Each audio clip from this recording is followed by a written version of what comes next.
Afternoon. Good afternoon sir. Good afternoon. Start करते हैं। Good afternoon. Start करते हैं। Calorimetry principal.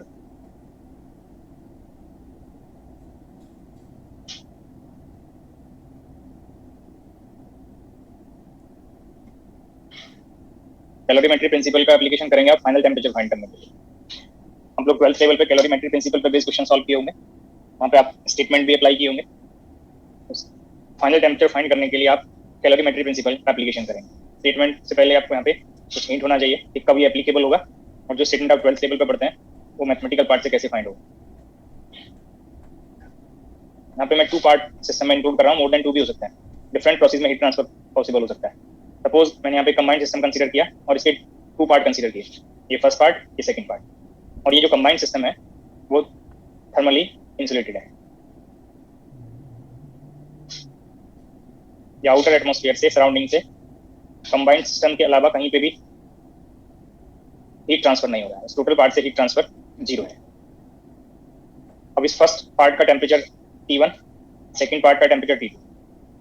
इस फर्स्ट पार्ट में डिफरेंट अमाउंट हो सकता है किसी पर्टिकुलर मटेरियल का, सेकंड पार्ट में सेम अमाउंट भी हो सकता है, इससे डिफरेंट अमाउंट भी हो सकता है, सेम और डिफरेंट मटेरियल क्वेश्चन के अकॉर्डिंग कुछ भी हो सकता है। तो यहाँ पे सब नोटेशंस रिक्वायर्ड होंगे, वो नोटेशंस को मैं यहाँ पे पहले नोट कर रहा हूँ। Small n represent number of moles, ये पहले भी डिस्कस किए हुए नोटेशंस, और कई बार सेम नोटेशंस डिफरेंट पार्ट के लिए यूज कर लेते हैं। यहाँ पे मैं फिर से नोट कर रहा हूँ।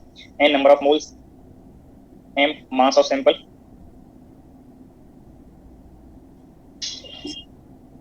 सी absolute temperature,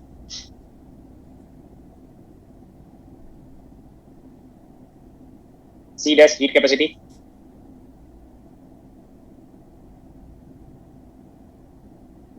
Cm molar specific heat, molar heat capacity, C specific heat,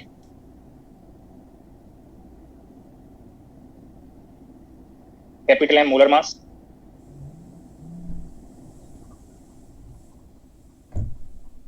N number of molecules,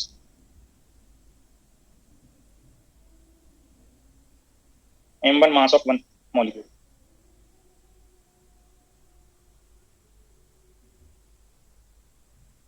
F temperature in equilibrium और final temperature।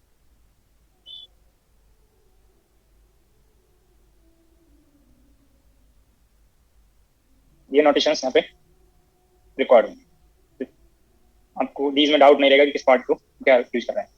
तो कैलोरीमेट्री प्रिंसिपल के लिए कंबाइंड सिस्टम से हीट ट्रांसफर 0 होगा, ना तो इनवर्ड हीट फ्लो करेगा, combined system से सराउंडिंग को हीट प्रोवाइड नहीं होगा और सराउंडिंग से सिस्टम को हीट प्रोवाइड नहीं होगा।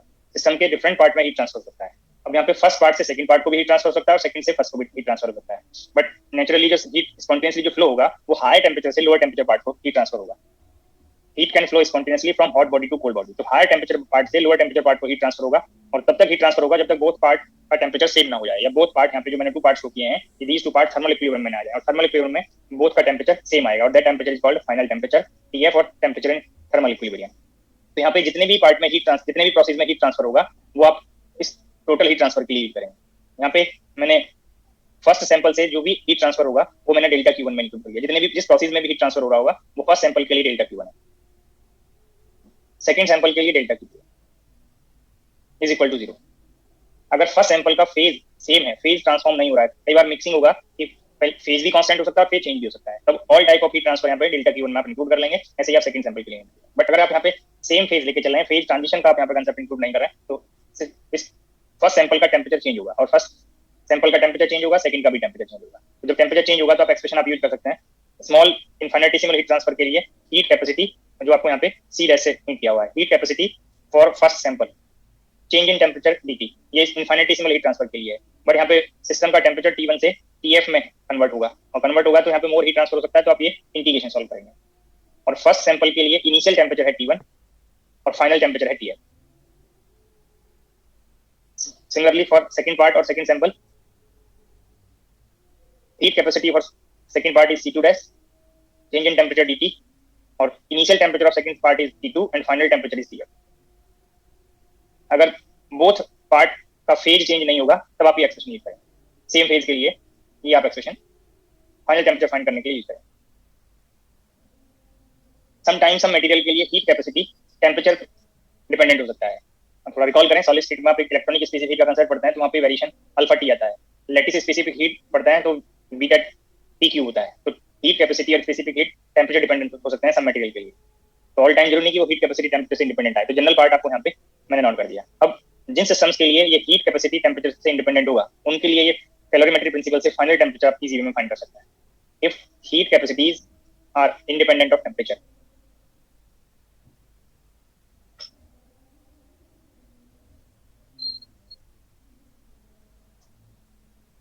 जो टेम्परेचर से इंडिपेंडेंट होगा और टेम्परेचर के रेस्पेक्ट में आप इंटीग्रेट कर रहे हैं तो ये हीट कैपेसिटीज को आप आउटसाइड इंटीग्रेशन नोट कर सकते हैं।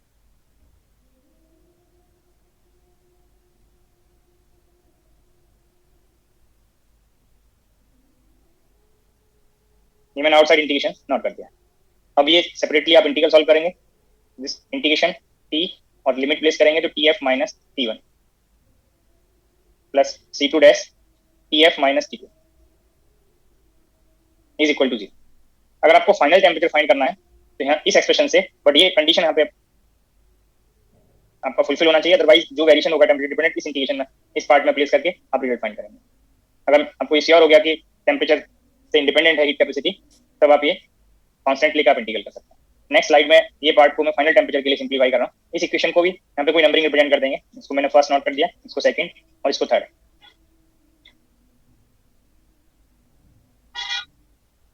फाइनल टेम्परेचर फाइंड करने के लिए यहाँ पे फाइनल टेम्परेचर है, इसमें फाइनल टेम्परेचर है तो डी से final temperature T F common लिया, then C1 dash plus C2 dash. Remaining term को राइट में नोट कर दिया, ये माइनस में है लेफ्ट में, राइट में प्लस हो जाएगा C1 dash T1 plus C2 dash T2।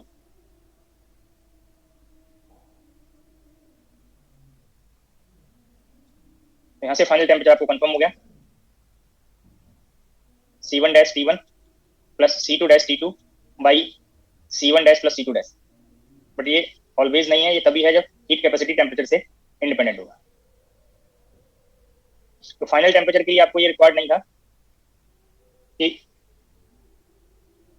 Heat first part से सेकंड पार्ट को प्रोवाइड होगा या सेकंड पार्ट से फर्स्ट पार्ट को प्रोवाइड होगा। आप 12th लेवल पे एक स्टेटमेंट पढ़ते हैं रिगार्डिंग कैलोरीमेट्री प्रिंसिपल कि heat given is equal to heat taken, जो इनकम्प्लीट स्टेटमेंट है, बट आपने न्यूमेरिकल सॉल्व करने के लिए लाइक दिस ये सिंप्लीफाई किया होगा कि मास, अगर आप स्पेसिफिक हीट के टर्म्स में नोट किए होंगे तो mass into specific heat change in temperature, और चेंज इन टेम्परेचर के लिए एक बार आपने ये लेफ्ट साइड में TF माइनस T1 किया होगा, राइट साइड के लिए मास specific heat T2 minus TF किया होगा। ये पार्ट, ये आप एक्सप्रेशन वहाँ पे मोस्टली यूज करते होंगे 12th लेवल पे प्रॉब्लम सॉल्व करने के लिए। बट यहाँ पे आपका साइन का मिस्टेक होने के चांसेस हैं कि किससे आप किस पार्ट को डिफरेंस करें। तो यहाँ अगर आप ये टर्म को थोड़ा देर के लिए भूल जाएं और इस इक्वेशन पे आए, इस पार्ट पे आए, तो यहाँ से आप कंपेयर करें, अगर फर्स्ट सैंपल से सेकंड सैंपल को हीट ट्रांसफर हो रहा है तो T1 वैल्यू हायर होगा और T2 वैल्यू लोअर होगा, तब हीट ट्रांसफर होगा फर्स्ट पार्ट से सेकंड पार्ट को। तो इनिशियल टेम्परेचर के रेस्पेक्ट में फर्स्ट पार्ट का जो फाइनल टेम्परेचर होगा वो डिक्रीज करेगा और सेकंड पार्ट का टेम्परेचर इनिशियल टेम्परेचर के रेस्पेक्ट में इंक्रीज करेगा। तो ये डिफरेंसेस को आप कंपेयर कर सकते हैं, TF माइनस T1 नेगेटिव आएगा और TF माइनस T2 पॉजिटिव आएगा। तो फर्स्ट सैंपल से अगर आप हीट रिमूव करेंगे तो हीट का अमाउंट नेगेटिव आता है, वो आपको पहले बताया हुआ है। तो ये टर्म को आप चेक कर सकते हैं, ये नेगेटिव बनेगा अगर आप फर्स्ट पार्ट से सेकंड पार्ट को आप हीट ट्रांसफर करेंगे। तो this is heat rejected bye the system, heat rejected bye sample 1 और पार्ट 1। इस पार्ट में आप चेक करें पॉजिटिव है, और पॉजिटिव है तो heat given to the system है। तो this is the heat given to part 2 और सैंपल 2। अब यहाँ पे आपका both type of heat transfer को साइन इंक्लूड करके ऐड करेंगे तो सम 0 बनेगा। तो यहाँ से साइन का कोई मिस्टेक नहीं होगा अगर आप इस पार्ट को रेफरेंस लेते हैं फाइनल टेम्परेचर फाइंड करने के लिए। अगर इसी को एब्सोल्यूट वैल्यूज में कन्वर्ट करना हो, जो आप 12th लेवल तक पढ़ते हैं, तो ये टर्म को आप कंपेयर करें, C1 TF माइनस T1, ये मैंने लेफ्ट में नोट किया, और minus of C2 dash TF minus T2। अब आपको यहाँ पे कोई भी एक पार्ट कंफर्म आएगा, अगर ये टर्म पॉजिटिव है तो ये टर्म माइनस बनेगा और इस माइनस से प्लस हो गया। अगर ये माइनस को इधर इंक्लूड कर लें तो ये माइनस यहाँ पे आ गया, जिसमें आप ये T1 माइनस TF करके कन्वर्ट कर सकते हैं। तो ये अमाउंट अगर पॉजिटिव है तो ये अमाउंट श्योरली आप चेक कर सकते हैं। हम एब्सोल्यूट वैल्यू में कन्वर्ट कर दिया, ये पॉजिटिव, दोनों साइड पॉजिटिव बन गए, बट इस पार्ट पे आपको कंफर्म है कि नेगेटिव है और एक पॉजिटिव है। ये टर्म नेगेटिव बनेगा और इस माइनस से प्लस हो गया। तो यहाँ पे आपको ये डाउट रहेगा कि किससे किसको डिफरेंस करना है, जो आप 12th लेवल पे पढ़ते थे। बट वो स्टेटमेंट कंफर्म कराने के लिए कि हीट टेकन या हीट गिवन टू पार्ट 2 है और ये हीट रिजेक्टेड बाय पार्ट 1 है। तो ये भी आपको पता होना चाहिए कि किस पार्ट से हीट रिजेक्ट होगा और किस पार्ट को हीट प्रोवाइड होगा। वो तब पता चलेगा जब आप टेम्परेचर का वहाँ पे कंपेरिजन कर लें कि फाइनल टेम्प में ये फर्स्ट पार्ट और सेकंड पार्ट में किसका टेम्परेचर हायर है। तो यहाँ पे अगर आप ये एजम्पशन लें, if T1 is greater than T2, तो हीट फ्लो करेगा फर्स्ट पार्ट से सेकंड पार्ट को, जो मैंने आपको डायग्राम में मेंशन किया हुआ है। तो जैसे ही आप ये T1 ग्रेटर देन T2 लेंगे तो भी जो मैंने यहाँ पे एक्सप्लेनेशन किया है, ये टर्म नेगेटिव बनेगा। C1 Tf minus T1, this will be negative, और नेगेटिव होने से this is heat rejected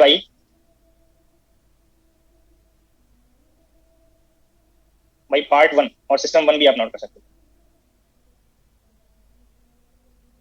C2 dash Tf minus T2, ये टर्म पॉजिटिव बनेगा, heat given to part 2, यही स्टेटमेंट आप 12th लेवल पे पढ़ते हैं, बट वो कंडीशनल रिजल्ट है जब ये कंडीशन यहाँ पे फुलफिल हो रहा होगा। हीट गिवन टू पार्ट 2 और हीट रिजेक्टेड बाय पार्ट 1 दोनों इक्वल आएंगे, तो ये आप शॉर्ट में वहां पे पढ़ लेते हैं, heat given is equal to heat taken, ये यहाँ पे heat rejected is equal to heat taken, but ये आपको कंफर्म होना चाहिए किससे हीट रिजेक्ट हो रहा है और किसको हीट सप्लाई हो रहा है। वो तब पता चलेगा जब आप टेम्परेचर को कंपेयर कर लें और ये कंफर्म हो जाएगा क्या पार्ट पॉजिटिव है क्या पार्ट नेगेटिव।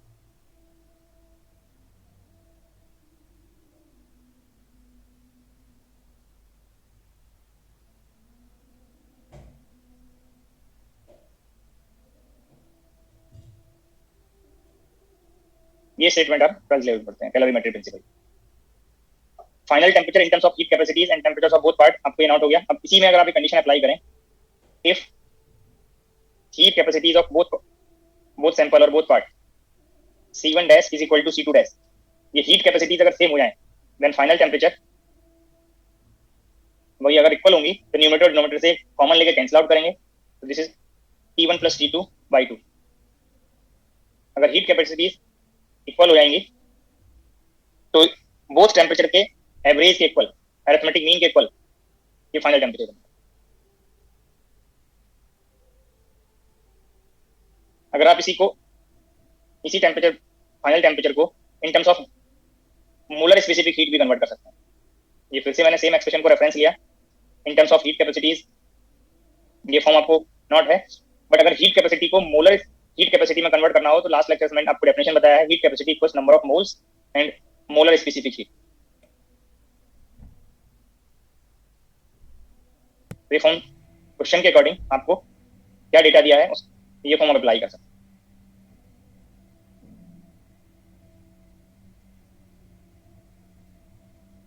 इसमें आगे फिर आप कंडीशन अप्लाई करेंगे, इसी को मास में भी कन्वर्ट कर सकते थे, स्पेसिफिक हीट में आप कन्वर्ट कर सकते हैं।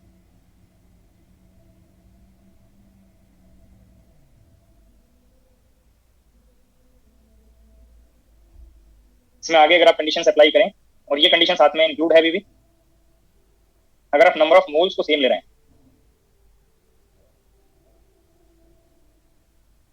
बोथ साइड में आपने नंबर ऑफ मोल्स सेम ले लिए, तो सेम लेंगे तो ये final temperature CM1T1 plus CM2T2 divided by ये नंबर ऑफ मोल्स कॉमन लेके कैंसिल आउट हो जाएगा, CM1 प्लस CM2। अगर आप इसी में बोथ साइड सेम मटेरियल ले रहे हैं तो उनका मोलर स्पेसिफिक हीट सेम बनेगा, सेम मटेरियल लेंगे तो मोलर स्पेसिफिक हीट सेम आएगा, स्पेसिफिक हीट की वैल्यू भी सेम होगी, बट हीट कैपेसिटी जरूर नहीं कि सेम मटेरियल के लिए सेम बने। तो फाइनल टेम्परेचर अगर आप मोलर स्पेसिफिक हीट सेम ले रहे हैं तो N1T1 plus N2T2 divided by N1 plus N2। अगर आपको मोल्स दिए हुए हैं, अगर आपको मास दिया हुआ है तो M1T1 plus M2T2 divided by M1 plus M2, ये फाइनल टेम्परेचर का फॉर्म है। तो क्वेश्चन के अकॉर्डिंग आपको कोई भी पार्ट मेंशन कर सकता है, वहां पर फाइनल टेम्परेचर पूछा जा सकता है, बट अभी जो मैंने आपको यहाँ पे ये कैलोरीमेट्री प्रिंसिपल हिंट किया है, तो मैंने सेम फेज लिया है, यहाँ पे सेम फेज में टेम्परेचर रेज करेगा। अगर फेज मिक्स फेज हो रहा होगा तो 20 पार्ट में आप all type of heat transfer के लिए अमाउंट इंक्लूड करेंगे, टोटल पार्ट को जीरो करें। आपको कैलोरीमेट्री प्रिंसिपल के लिए ये कंडीशन पता होना चाहिए कि कंबाइंड सिस्टम से हीट ट्रांसफर जीरो बनेगा।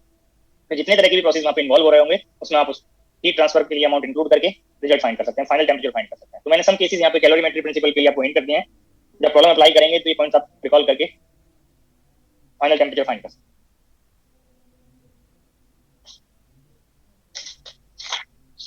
सर वो पीछे वाली स्लाइड पे आइए।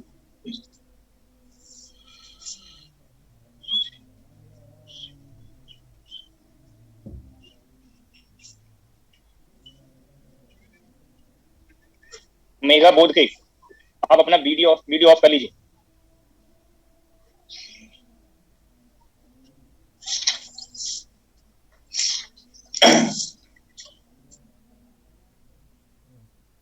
सर आगे page number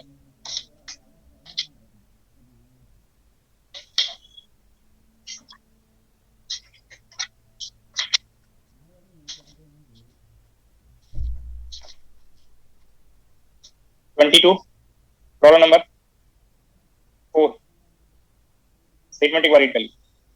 page number 22 problem number 4. The vessel has two compartments of volume V1 and V2 containing an idle gas at pressure P1 and P2 and temperatures T1 and T2 respectively. If the valve separating the compartment is removed, the resulting equilibrium temperature will be.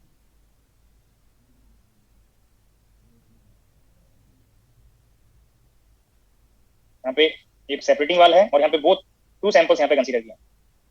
To compartment आपको यहाँ पे include किया है. Idol gas reference दिया हुआ है. यहाँ पे फर्स्ट सैंपल के लिए वॉल्यूम V1 है, प्रेशर P1 है, टेम्परेचर T1.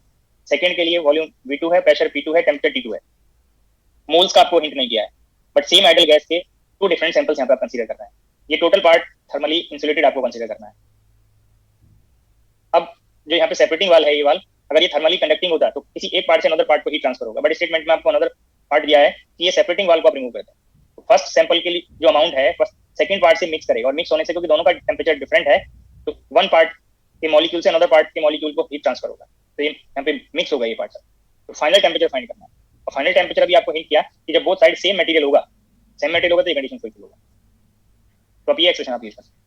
चाहे स्टार्टिंग से स्टार्ट कर लें फिर से या आप डायरेक्ट यूज कर. फाइनल टेम्परेचर जो आपने हीट कैपेसिटी से फाइंड किया था, आइडल गैस के लिए heat capacity specific heat last lecture तक आपको कंफर्म हो गया कि टेम्परेचर से इंडिपेंडेंट होता है. But both side same gas है. सेम गैस के लिए ये आप जब इसको नंबर ऑफ मोल्स और स्पेसिफिक हीट या मोलर स्पेसिफिक हीट में कन्वर्ट करेंगे, ये पार्ट आपको लास्ट स्लाइड में कंफर्म हो गया है. बट रिवीजन के टाइम पे आप लोग को फिर से डाउट ना हो, मैंने ये पार्ट नोट कर दिया है. मोल्स का आइडिया नहीं है बट सेम गैस है बोथ साइड. तो बोथ सैंपल के लिए ये मोलर स्पेसिफिक हीट और स्पेसिफिक हीट आप सेम ले सकते हैं. और जैसे ही सेम लेंगे तो expression N1 T1 plus N2 T2 divided by N1 plus N2. और आइडल गैस के लिए आप इक्वेशन ऑफ स्टेट यूज करते हैं PV equals nRT, equation of state of an ideal gas. जब फर्स्ट सैंपल के लिए इसको अप्लाई करेंगे तो P1 V1 is equal to N1 R T1 बनेगा और सेकंड सैंपल के लिए P2 V2 is equal to N2 R T2. अब यहाँ से आप ये क्वेश्चन के अकॉर्डिंग जो डेटा है आपका ऑप्शंस में जो फॉर्म नोटेशंस दिए हैं वो प्रेशर, टेम्परेचर और वॉल्यूम के लिए हैं. तो आप नंबर ऑफ मोल को एलिमिनेट कर सकते हैं. तो N1 T1 का पार्ट यहाँ से रिप्लेस करेंगे तो P1 V1 by R. N2 T2 इस इक्वेशन से आप एलिमिनेट करेंगे तो P2 V2 बाई R. एक डाउट है, मैं पहले कंप्लीट कर दूं फिर पूछ लीजिए. N1 को आप एलिमिनेट करेंगे P1 V1 by R T2. अब R को आप यहाँ पे न्यूमरेटर डिनोमिनेटर से एलिमिनेट कर सकते हैं. तो P1 V1 plus P2 V2 divided by P1 V1 by T1 plus P2 V2 by T2. ये आपको फाइनल टेम्परेचर कंफर्म हो गया जो थर्ड ऑप्शन में प्रेजेंट है. अभी जो डाउट पूछ रहे थे आप पूछिए, क्या डाउट है? Sir CM1 is equal to CM2. Sir ये कहीं मेंशन तो नहीं है ना क्वेश्चन में? स्टेटमेंट पढ़िए, of an ideal gas mention किया हुआ है. आइडियल गैस होगी तो हमेशा इक्वल होंगे. पहले स्टेटमेंट पढ़ लीजिए जो मैंने बोला, और ये यहाँ पे भी मैंने हिंट किया और लास्ट में यहाँ पे भी मैंने हिंट किया. अगर सेम मटेरियल है, जब सेम आइडल गैस के टू डिफरेंट सैंपल्स लेंगे तो मोलर स्पेसिफिक हीट 1 मोल का अमाउंट कंटेन करता है, सेम ही तो आएगा. अगर दोनों साइड डिफरेंट गैसेस होती तब ये डिफरेंट होता. Okay sir. Heat capacity depend करता है नंबर ऑफ मोल्स पे, मास पे और स्पेसिफिक हीट या मोलर स्पेसिफिक हीट. ये पार्ट अगर सेम गैस होता तो मास चेंज होने से, नंबर ऑफ मोल चेंज होने से हीट कैपेसिटी डिफरेंट हो जाएगा. बट अगर गैस सेम है तो पर मोल के लिए जो अमाउंट होगा और पर यूनिट मास का जो अमाउंट होगा वो तो सेम बनेगा. और जो सेम बनेगा तो ये ऑटोमेटिकली आपको हिंट हो गया. वाटर के लिए 1 मोल का कितना अमाउंट ट्रांसफर करना है 1 डिग्री सेंटीग्रेड टेम्परेचर चेंज करने के लिए, तो चाहे जिस कंडीशन में आप चेक करें, चाहे किसी एक पर्टिकुलर बेसन में रखें उसको, चाहे अनदर बेसन में रखें, वो अमाउंट सेम रहेगा. बट अगर आप लिक्विड चेंज कर देंगे, मिल्क लेंगे तो उसके लिए चेंज हो जाएगा. ऐसी जब सेम आइडल गैस है तो आइडल गैस के लिए जो भी आप सैंपल लेंगे उसके 1 मोल का स्पेसिफिक 1 मोल के लिए मोलर स्पेसिफिक हीट ये अमाउंट ऑलवेज सेम रहेंगे. स्टेटमेंट में मेंशन किया हुआ है एक vessel has two compartment of volume V1 and V2 containing an ideal gas. तो सेम आइडल गैस के लिए टू डिफरेंट सैंपल्स ले रहे हैं तो ये आपको मोलर स्पेसिफिक हीट का अमाउंट वो सैंपल के लिए सेम है.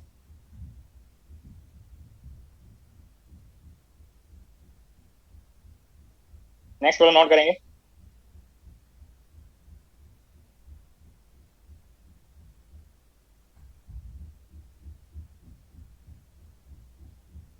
$20 ग्राम of water at 60 degree centigrade is mixed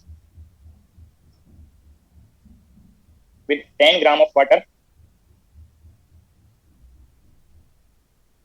at 40 degree centigrade in thermally insulated vessel.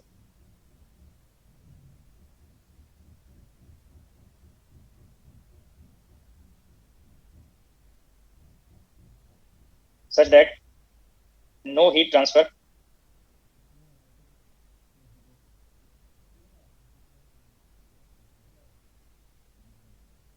between vessel and surroundings.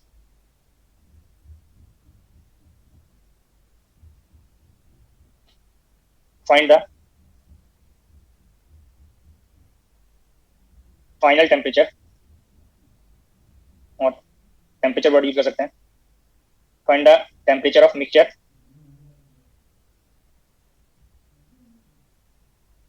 In thermal equilibrium.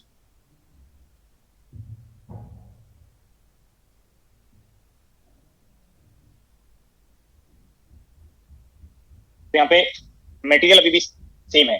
यहाँ से आप specific heat, molar specific heat जो भी रिक्वायर्ड होगा वो आप सेम ले सकते हैं. तो आपकी चॉइस है, चाहे तो ये एक्सप्रेशन अगर आपको मेमोराइज हो जाए जो आपको यहाँ पे मैंने कंडीशनल रिजल्ट्स बताए हैं वो आप यूज कर सकते हैं. अदरवाइज जो आपको स्टार्टिंग पॉइंट बताया है मैंने कि टोटल हीट ट्रांसफर 0 रहेगा, और यहाँ पे वाटर ये लिक्विड फेज है. फर्स्ट सैंपल में टेम्परेचर डिफरेंट है, मास डिफरेंट है, और जब आप अनदर सैंपल से मिक्स करेंगे तो उसका मास और टेम्परेचर चेंज है, बाकी दोनों सेम फेज में रहेंगे. और ये टेम्परेचर पार्ट से जो हीट ट्रांसफर होगा इसको लिक्विड फेज से किसी अनदर फेज में कन्वर्ट नहीं करेगा. जब कन्वर्ट नहीं करेगा तो आप heat capacity change in temperature both sample के लिए इंटीग्रल करके यूज कर सकते हैं. और वाटर के लिए, गैस के लिए ये हीट कैपेसिटी टेम्परेचर से इंडिपेंडेंट लेता है, और जो इंडिपेंडेंट लेंगे तो T1 से फाइनल टेम्परेचर तक आप इंटीग्रल करके ये हीट कैपेसिटीज को, क्योंकि यहाँ पे मास दिया हुआ है, मास इनटू स्पेसिफिक हीट में आप डायरेक्ट कन्वर्ट कर लीजिए. मास भी टेम्परेचर से इंडिपेंडेंट है, स्पेसिफिक हीट टेम्परेचर इंडिपेंडेंट है. M1C1 TF minus T1 M2C2 TF minus T2, ये फॉर्मूला आपको पहले डिस्कस किया है. बाकी यहाँ पे आप न्यूमेरिकल वैल्यू प्लेस कर लीजिए. 20 ग्राम. सर आपने C2 डैश लिखा हुआ है बीच में. 20 ग्राम और स्पेसिफिक हीट ऑफ वाटर, ये न्यूमेरिकल वैल्यू आपको मेमोराइज होना चाहिए. हालांकि यहाँ पे कैंसिल आउट हो जाएगा, कहीं कैलकुलेशन के लिए रिक्वायर्ड होगा तो आप इसको यूज कर सकते हैं. 1 calorie per gram degree centigrade और 1 कैलोरी पर ग्राम केल्विन आप यूज कर सकते हैं. चाहे तो न्यूमेरिकल वैल्यू यूज कर लीजिए, या आप ये, क्योंकि दोनों साइड सेम मटेरियल है तो C1 वैल्यू और C2 वैल्यू मैच करेंगे, वो एलिमिनेट हो जाएंगे. और ये कंसेप्ट पहले भी डिस्कस किया है कि temperature difference between two temperature centigrade और केल्विन स्केल पे सेम रहता है. ये नोटेशन मैंने एब्सोल्यूट स्केल के लिए बताया है, यहाँ पे टेम्परेचर सेंटीग्रेड स्केल पे दिया हुआ है. तो ये डिफरेंस अगर आप यहाँ पे कंसीडर करेंगे तो दोनों को आपको सेम स्केल पे कंसीडर करना पड़ेगा. अगर ये या तो कन्वर्ट कर लें तो फाइनल टेम्परेचर एब्सोल्यूट स्केल पे आ जाएगा, या पहले फाइनल टेम्परेचर फाइंड कर लें, आप लास्ट में उसको कन्वर्ट कर लेंगे तो ये डिफरेंस दोनों में सेम आएगा. जो डेल्टा टी है फर्स्ट पार्ट के लिए वो आप कंपेयर कर सकते हैं. यहाँ से फाइनल टेम्परेचर मैंने सपोज सेंटीग्रेड स्केल पे TF ले लिया, और ये इनिशियल टेम्परेचर 60 डिग्री सेंटीग्रेड पे. सेकंड सैंपल के लिए mass 10 gram, specific heat 1 calorie per gram degree centigrade, final temperature centigrade scale पे स्मॉल TF, और सेकंड सैंपल के लिए initial temperature 40 degree centigrade is equal to 0. यहाँ से आप फाइनल टेम्परेचर सेंटीग्रेड स्केल पे फाइंड कर सकते हैं. 20 into 60 plus 10 into 40 divided by 20 plus 10. ये न्यूमेरिकल वैल्यूज कैलकुलेट कर लीजिए.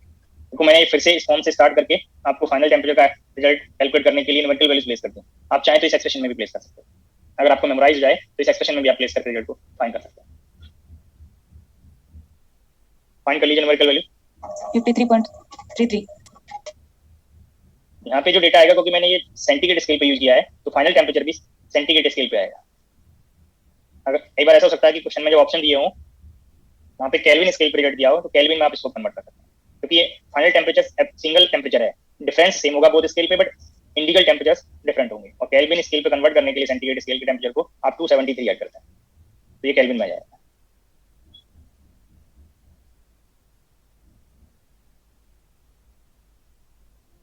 Next problem.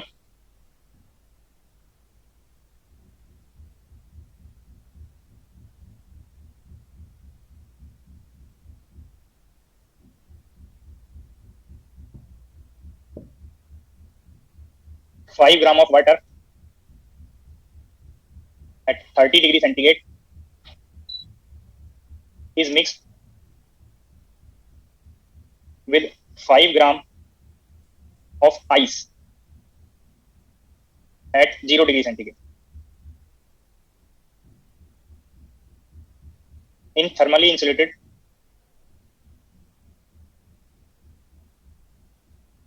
vessel.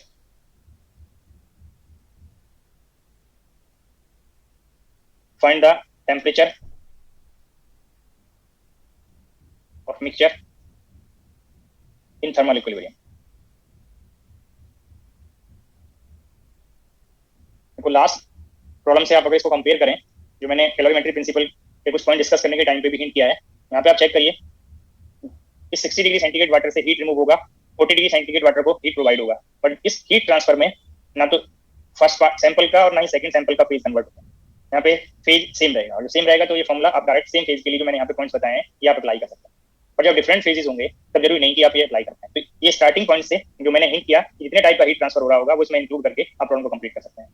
अब इस पर्टिकुलर प्रॉब्लम का स्टेटमेंट चेक करिए, यहाँ पे 30 डिग्री सेंटीग्रेड पे हायर टेम्परेचर पे लिक्विड फेज है। अब इस वाटर से आइस को हीट प्रोवाइड होगा, और आइस को हीट प्रोवाइड होगा तो 0 डिग्री सेंटीग्रेड पे आइस है। अब इस 0 डिग्री सेंटीग्रेड पे आइस को अगर आप हीट प्रोवाइड करेंगे तो आइस जो सॉलिड फेज है वो लिक्विड फेज में कन्वर्ट हो जाएगा, वाटर में कन्वर्ट होगा।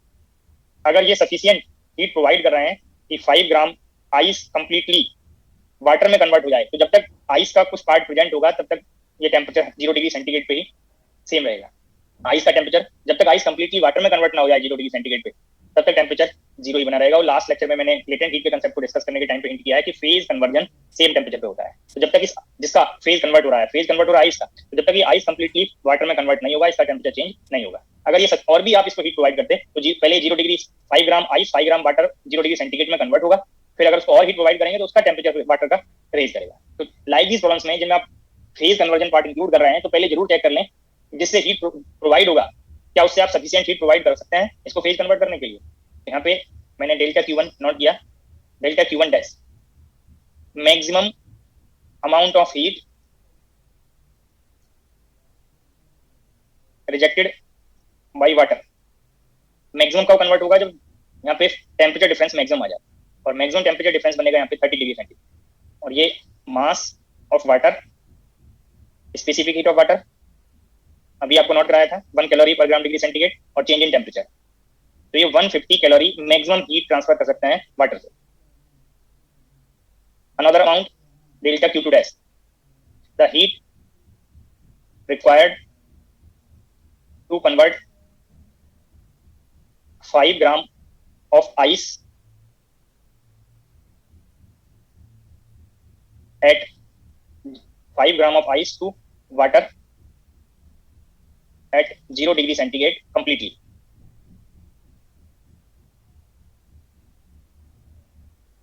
अब इसको completely convert करने के लिए 1 ग्राम के लिए आपको पता है लेटेंट हीट, आप लेटेंट हीट ऑफ आइस का न्यूमेरिकल वैल्यू पढ़े होंगे, ये कहीं नोट भी कर लेंगे। जैसे यहाँ पे स्पेसिफिक हीट ऑफ वाटर आपने नोट किया है, ऐसे ही आप लेटेंट हीट ऑफ आइस और लेटेंट हीट ऑफ वेपराइजेशन ये नोट कर लेंगे कहीं पे, न्यूमेरिकल कैलकुलेशन के लिए इनकी रिक्वायरमेंट होगी कहीं। Latent heat of melting of ice 80 calorie per gram, latent heat of vaporisation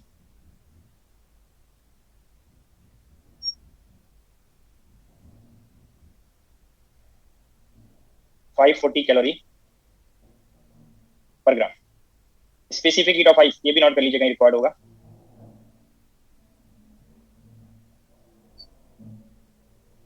0.5 calorie per gram degree centigrade. यहाँ पे आपको latent heat of melting of ice से आपको हिंट हो गया कि 1 ग्राम ऑफ आइस को कन्वर्ट करने के लिए 80 कैलोरी की रिक्वायरमेंट है, बट आइस का अमाउंट आपके पास है 5, तो 5 इंटू 80 ये 400 कैलोरी रिक्वायर्ड होगा कन्वर्ट करने के लिए। ये मैंने आपको स्टेटमेंट वाइज नोट करा दिए, आप ये पहले ही चेक कर लेंगे, डायरेक्ट आपको कैलकुलेशन हो जाएगा जब ये न्यूमेरिकल वैल्यू का आपको आइडिया रहेगा। जितना अमाउंट आइस का है 80 में मल्टीप्लाई करके कंप्लीटली कन्वर्ट करने के लिए कितना हीट चाहिए उसका आपको आइडिया रहेगा, और मैक्सिमम हीट ट्रांसफर वाटर से कितना हो रहा है वो आपने कंपेयर कर लिया। आप चेक कर सकते हैं यहाँ से, maximum heat rejected by water जिससे हीट प्रोवाइड हो रहा था आइस को वो लेस है, और जब लेस होगा तो आइस कंप्लीटली वाटर में कन्वर्ट नहीं होगा। जब तक ये अमाउंट लार्ज नहीं आएगा तब तक आइस का टेम्परेचर 0 डिग्री सेंटीग्रेड बना रहेगा।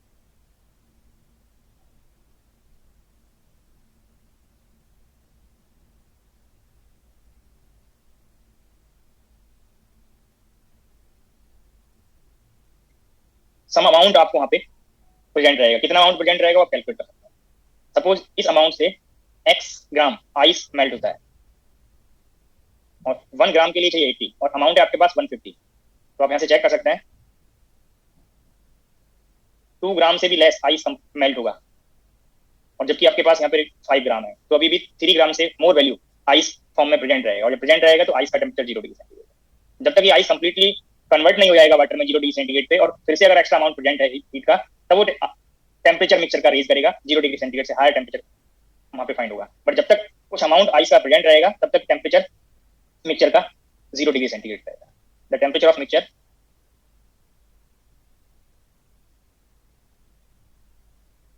0 डिग्री सेंटीग्रेड। रीजन आपको मैंने हिंट कर दिया, क्योंकि जब तक इसका आइस कंप्लीटली कन्वर्ट नहीं होगा उसका टेम्परेचर रेज नहीं करेगा, क्योंकि जो फेज ट्रांजिशन है आइस वाटर में कन्वर्ट होगा वो 0 डिग्री सेंटीग्रेड पे कन्वर्ट। ये पॉइंट क्लियर हो गया सभी को? Yes sir. नेक्स्ट थोड़ा नोट करेंगे।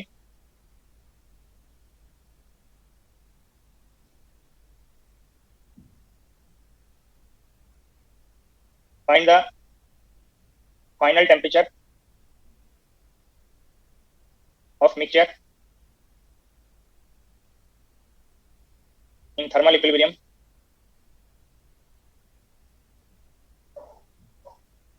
if 0.5 kilogram of ice at 0 degree centigrade is mixed with 4.5 kilogram of kilogram of water at 20 degree centigrade in a thermally insulated vessel.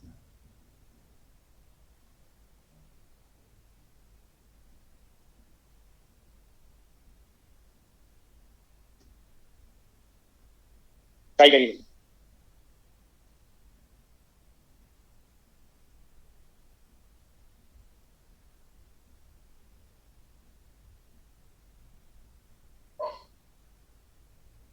पर doubt हो रहा है, पर अच्छे से समझ नहीं आ रहा।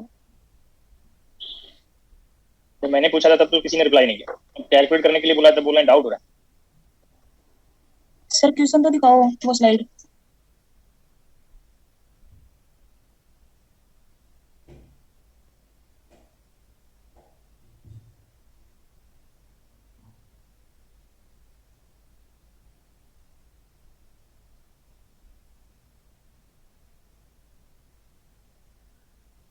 सर ये चीज समझ नहीं आ रही, जैसे आइस का आपने ये कहा है कि टेम्परेचर इक्वल होना चाहिए सर, ये चीजें मैंने क्या बोला है सर? जैसे आपने पहले वाली प्रॉब्लम में सर, हाँ जी सर वो सम जैसे उसमें डेल्टा Q1 डैश निकाला सर, ये चीज नहीं आ रही समझ में।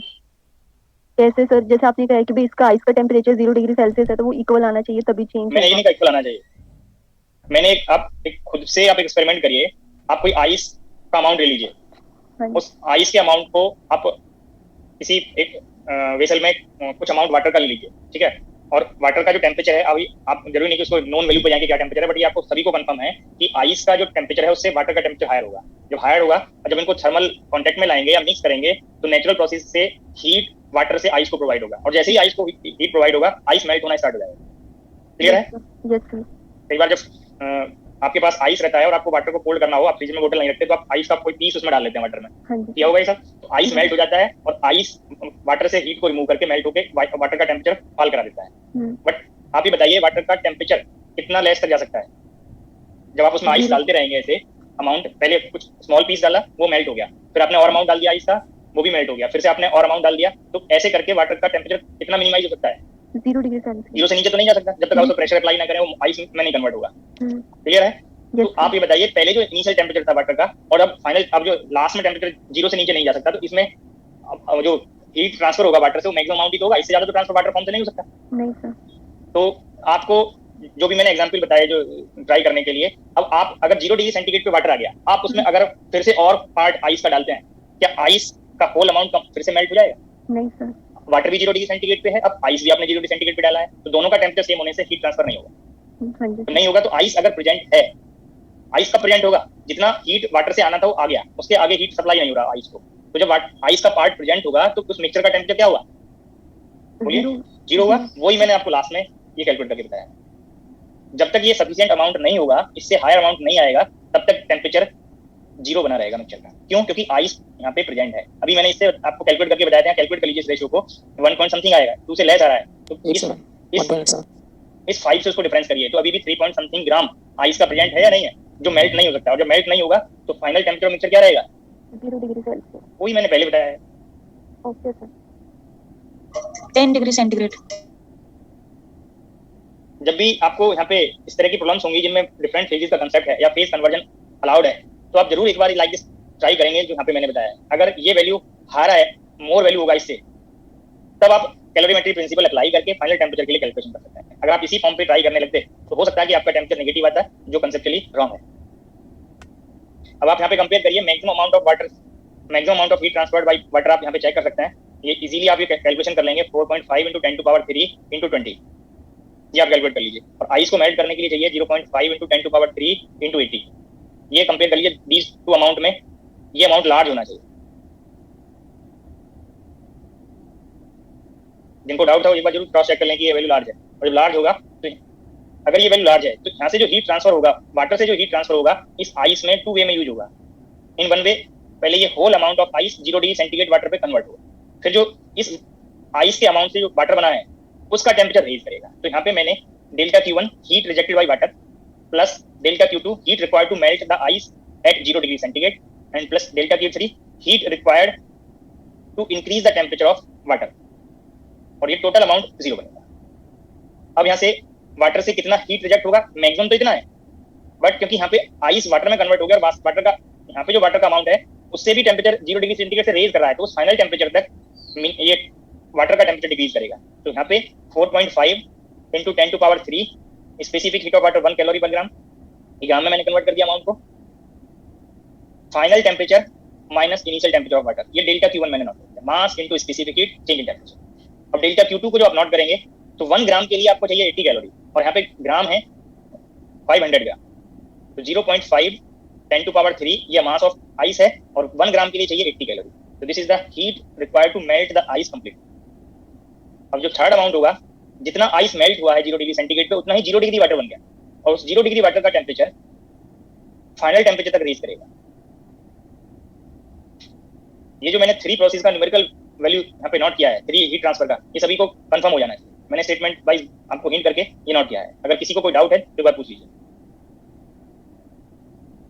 TF -20 होगा। ये अमाउंट कहाँ से आया? ये मास ऑफ वाटर है, बट ये वाला वाटर नहीं है। ये वाटर कहाँ से फॉर्म हुआ है? इस आइस के मेल्ट होने से। और जब आइस मेल्ट हुआ इस पर्टिकुलर ΔQ2 अमाउंट से, तो उसका टेम्परेचर क्या है? 0 डिग्री सेंटीग्रेड। तो final temperature minus initial temperature of this water, initial temperature 0 जो है 20 क्यों हुआ है? यहाँ पे 20 आएगा। क्लियर है? ये अमाउंट 20 है। तो ये पार्ट यहाँ पे 4.5 ग्राम वाटर का जो इनिशियल टेम्परेचर है वो 20 है, तो ये TF -20 आएगा। और यहाँ पे जो आइस से वाटर बना है उसका इनिशियल टेम्परेचर 0 है, तो TF -0 बनेगा। तो यहाँ पे तो मैंने फॉर्मूला यूज किया mass into specific change in temperature, these 2 part के लिए, और यहाँ पे मैंने फॉर्मूला यूज किया हीट ट्रांसफर के लिए मास इनटू लेटेंट हीट। तो ये 3 प्रोसेस में जो हीट ट्रांसफर इन्वॉल्व हो रहा था वो मैंने अपना बना। अब फाइनल टेम्परेचर कैलकुलेट करने के लिए इसको सिंप्लीफाई कर लीजिए। 4.5 × 10⁻³ प्लस 0.5 × 10⁻³। जो रिमेनिंग पार्ट है ये माइनस में है, राइट में ये पार्ट राइट में इंक्लूड कर लिया। 20 × 4.5 × 10⁻³, और ये अमाउंट प्लस है और राइट में माइनस होगी। 10⁻³ बोथ साइड से कॉमन लेके कैंसिल आउट हो गया।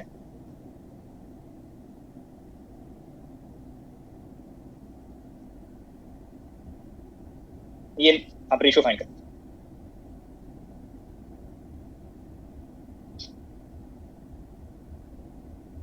Ten degree centigrade.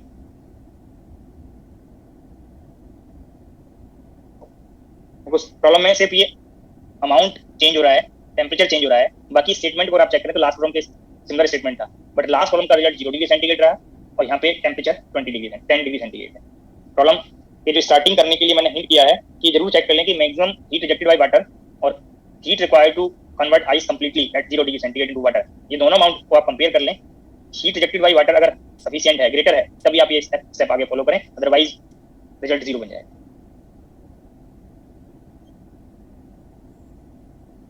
Page number 22, problem number 3। Page number 22, problem number 3। Statement read कर लीजिए।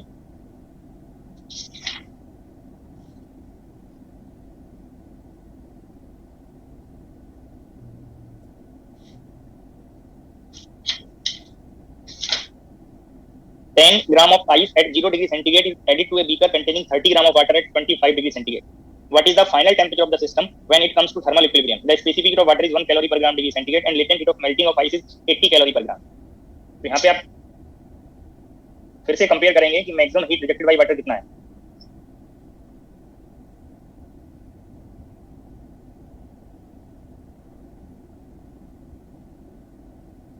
और मैक्सिमम कब होगा जब आइस के जो टेम्परेचर है और वाटर का जो टेम्परेचर है उसके डिफरेंस के इक्विवेलेंट वहां पे टेम्परेचर डिफरेंस बने.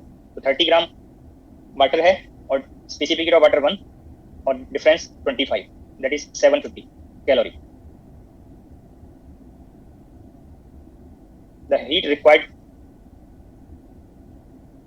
to convert ice into water at 0 degree centigrade completely. 10 gram amount है और 1 ग्राम के लिए चाहिए 80, 800 चाहिए कंप्लीट कन्वर्ट करने के लिए, बट प्रोवाइड कर रहे हैं आप मैक्सिमम 750. तो अभी भी आइस का सम अमाउंट प्रेजेंट रहेगा और जो अमाउंट प्रेजेंट रहेगा तो मिक्सचर का टेम्परेचर आइस के टेम्परेचर से मैच करेगा.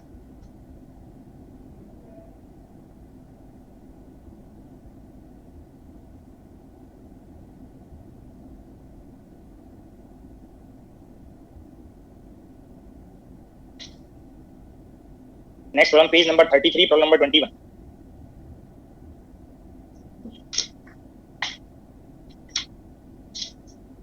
Page number 33, problem number 21. Statement read करिए और ट्राई करिए.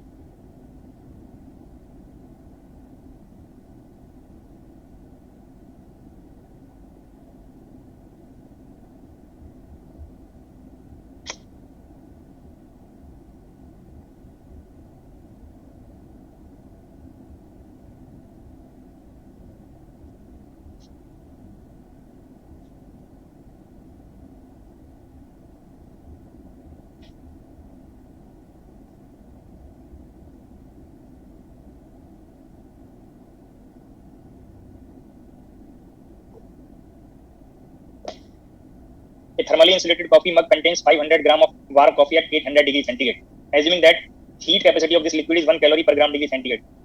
देखो यहाँ पे वर्ड तो यूज किया है heat capacity, but this is specific heat क्योंकि पर ग्राम यहाँ पे मेंशन किया हुआ है. Assuming that heat capacity of this liquid is 1 calorie per gram degree centigrade and the latent heat of fusion for ice is 80 calorie per gram. The amount of ice that must be dropped into cup to convert it into cold coffee at 5 degree centigrade is about. Initially जो coffee का temperature है वो 800 degree centigrade है, उसका final temperature 5 degree centigrade बनाना है और उसमें कितना अमाउंट ऑफ आइस ड्रॉप करना पड़ेगा. तो यहाँ पे चेक करने की लाइक दिस कंपेरिजन की जरूरत ही नहीं क्योंकि आइस अमाउंट नहीं, आइस अमाउंट आपको कैलकुलेट करना है. Let the amount of ice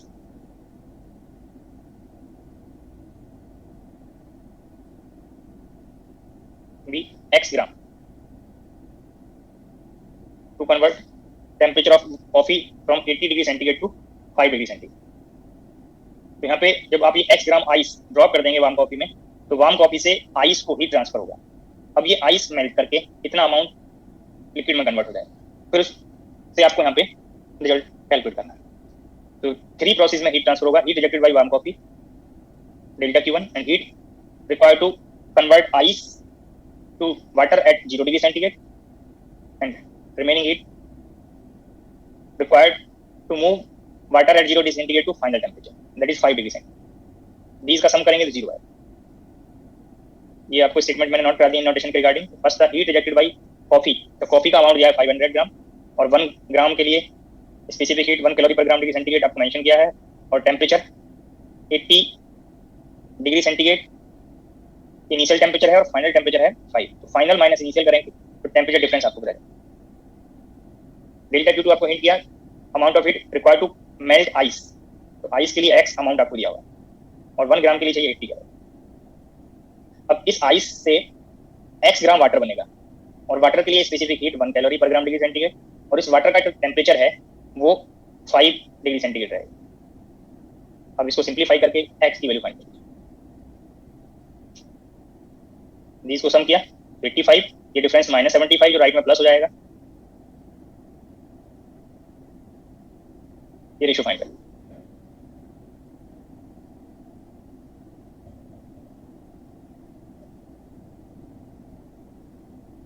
ये नंबर के वैल्यू पर चेक करिए.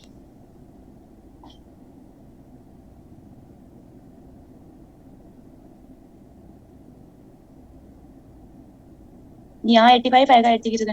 हाँ जी 85 बोला मैंने, 85 था, लिक्विड दिख रहा है।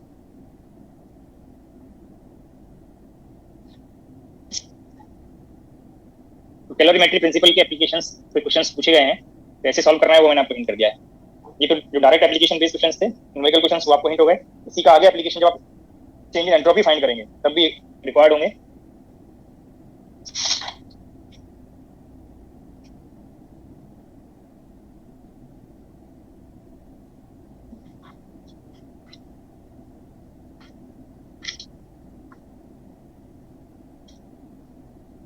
लास्ट लेक्चर में आपको equipartition theorem, ideal gas behaviour hint करके कुछ क्वेश्चंस डिस्कस किए थे। रिमेनिंग क्वेश्चंस आप लोगों को ट्राई करने के लिए बोला था।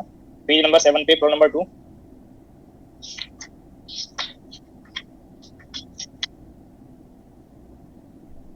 फोर्टीन पे 4 नहीं 5,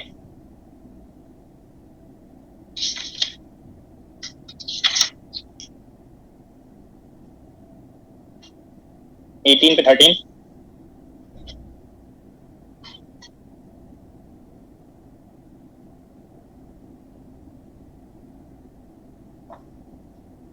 पेज नंबर 7 पे problem number 2, the ratio gamma Cp by Cv is equal of hydrogen gas is 7/5 at room temperature and 5/3 at low temperature around 50 Kelvin। यहाँ पर टेम्परेचर वेरिएशन से आपको गामा की वैल्यू में चेंज मेंशन किया हुआ है।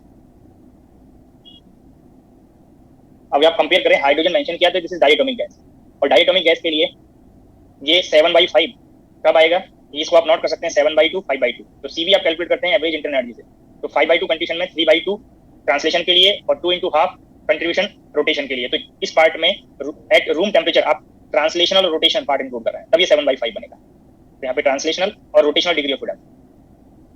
और अगर आप टेम्परेचर को लोअर कर रहे हैं तो ये 3/2 एवरेज इंटरनल एनर्जी बनेगा, या 3/2 kb सीवी बनेगा, और 5/2 kb सीपी बनेगा। तो ये आप 3/2 kb कंडीशन से पाएगा ट्रांसलेशन। तो आप इजीली यहाँ पे कंपेयर कर सकते हैं ऑप्शन में। यहाँ पे रोटेशन पार्ट एलिमिनेट हो रहा है। 7/5 के लिए ट्रांसलेशनल और रोटेशनल दोनों पार्ट होने चाहिए, और 5/3 के लिए ओनली ट्रांसलेशन पार्ट होना चाहिए। ये आपको लास्ट लेक्चर में तब ट्रांसलेशन रोटेशन से क्या कंडीशन है, ओनली ट्रांसलेशन से क्या कंडीशन है, मोनोटोमिक के लिए, डायटोमिक के लिए, रिजिड डायटोमिक के लिए, नॉन रिजिड के लिए, वो सब बताया हुआ है। डायटोमिक पार्ट को आपको यहाँ पे रेफरेंस लेना है, जो कि H2 पार्ट यहाँ पे मेंशन किया हुआ है। जिनको ये कंफर्म नहीं हुआ हो कि कैसे ट्रांसलेशन रोटेशन पार्ट बने, यहाँ से हिंट कर दिया कैसे यहाँ पे ट्रांसलेशन पार्ट है। वो आपको जो आर्टिकल मैंने डिस्कस किया है, आपको थ्योरी पार्ट बताया, वहाँ पे आप रेफरेंस ले सकते हैं डायटोमिक के। तो यहाँ पे आप ऑप्शन सेलेक्ट करें, dissociation of hydrogen molecule, suppression of rotational degree of freedom, तो सेकंड ऑप्शन करेक्ट मिल गया। यहाँ से आप चेक करें, ट्रांसलेशन प्लस रोटेशन से only translation degree of freedom present रहेगा, तो रोटेशन पार्ट एलिमिनेट हो रहा है, तो suppression of rotational degree. Next page number 14 problem number 5, for which gas the ratio of specific heat Cp/Cv will be largest. आपको last lecture में monoatomic के लिए एवरेज इंटरनल एनर्जी और सीवी वैल्यू कैलकुलेट कराया है। मोनोटोमिक के लिए आप सीवी चेक करें तो 3/2 kb आएगा।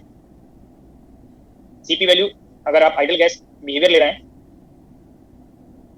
तो सीपी और सीवी का डिफरेंस ये 5/2 kb बनेगा। गामा वैल्यू 5/3 बनेगा, जो कैलकुलेट भी कराया है। अगर आप डायटोमिक ले रहे हैं तो डायटोमिक में आपको रिजिड और नॉन रिजिड 2 केसेस डिस्कस किए थे। रिजिड के लिए ये सीवी वैल्यू 5/2 kb बताया था। सीपी वैल्यू अगर आइडियल गैस बिहेवियर लेंगे तो 7/2 kb बनेगा, और गामा वैल्यू 7/5 आएगा, जो आपको यहाँ पे भी किया। अगर आप नॉन रिजिड लेंगे तो नॉन रिजिड के लिए वाइब्रेशन पार्ट से ये 7/2 kb सीबी बनेगा, सीपी में kb अमाउंट और ऐड हो जाएगा 9/2 kb, और गामा वैल्यू फाइंड करेंगे तो ये 9/7 बनता है। ऐसे ही आप ट्राइएटोमिक के लिए चेक कर सकते हैं, बट आप ये रेशियो को आप चेक करते चले जाएं।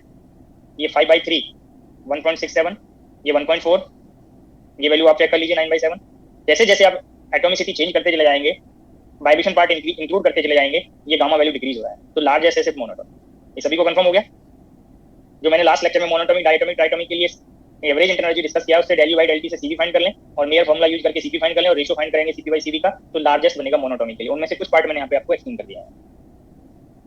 तो लार्जेस्ट मोनोटोमिक के लिए, बाकी जैसे जैसे एटोमिसिटी चेंज करते चले जाएंगे ये डिक्रीज होता चला जाएगा। Next problem page number 18 problem number 13,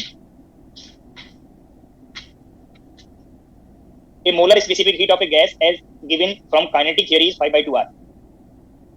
Molar specific heat is 5/2 R. if it is not specified whether it is Cp or Cv, one would conclude that the molecule of the gas, ये आपको molar specific heat दिया है 5/2r, suppose ये Cv है, और जब Cv होगा तो आप यहाँ पे कंपेयर कर सकते हैं, यहाँ पे 2 पार्ट का कंडीशन आएगा, एक ट्रांसलेशन पार्ट और रोटेशन पार्ट, 3/2r ट्रांसलेशन का और रोटेशन का 2 × r/2। अगर आप ये Cp ले रहे हैं, Cp वैल्यू 5/2r ले रहे हैं, तो Cv वैल्यू 3/2r बनेगा, और 3/2r होगा, ये ट्रांसलेशन के लिए था और ये रोटेशन के लिए, और यहाँ पे सिर्फ ये ट्रांसलेशन के लिए। तो आप यहाँ पे कंपेयर करें, यहाँ से आपको कंफर्म हो रहा है इस पार्ट से कि ये रिजिड डायटोमिक केस है, रिजिड डायटोमिक, और यहाँ पे monatomic. First part are definitely monatomic, are definitely rigid diatomic, are definitely non rigid diatomic, can be monatomic और rigid diatomic. D option correct बनता है, मोनोटोमिक भी हो सकता है और रिजिड डायटोमिक भी हो सकता है। Page number 19, problem number 22, the heat capacity at constant pressure, the heat capacity at constant pressure of a certain gas is 1.4 times the heat capacity at constant volume. तो आपको यहाँ पे गामा के लिए हिंट दिया है, Cp/Cv इज 1.4, और 1.4 को आप नोट करेंगे तो 7/5 बनेगा। ये आपको 7/5 यहाँ पे डिस्कस हुआ है, 7/5 यहाँ पे डिस्कस हुआ है। Rigid triangles, point particles, rigid dumbbells, non rigid dumbbell that can vibrate. तो रिजिड डंबल आपको कंफर्म हो गया यहाँ पे, रिजिड डायटोमिक मॉलिक्यूल के लिए होता है, तो जो यहाँ पे डंबल शेप के लिए यहाँ पे वर्ड डंबल यूज किया हुआ है, रिजिड डायटोमिक। जो ऑप्शन में रिजिड डंबल वर्ड यूज किया है, क्योंकि डायटोमिक मॉलिक्यूल का जो शेप है लाइक डंबल होता है।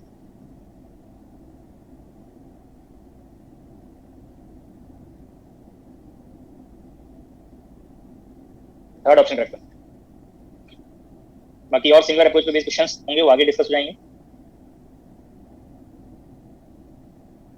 कैलोरीमेट्री प्रिंसिपल आपको डिस्कस हो गया कि पार्टीशन थ्योरम और आइडियल गैस बिहेवियर पे बेस्ड क्वेश्चंस आपको डिस्कस हो गए। हम स्टार्ट करते हैं लॉज ऑफ थर्मोडायनामिक्स। और लॉज ऑफ थर्मोडायनामिक्स से आपको पर्टिकुलर लेक्चर में ये हिंट हो गया था कि 4 लॉज हैं थर्मोडायनामिक्स के, और ईच लॉ से थर्मोडायनामिक पैरामीटर का कंसेप्ट आपको वहाँ पे डिफाइन होता है। तो जीरथ लॉ से आपको हिंट किया था, टेम्परेचर का आइडिया मिलता है। तो जीरथ लॉ के लिए स्टेटमेंट नोट करेंगे, zeroth law of thermodynamics.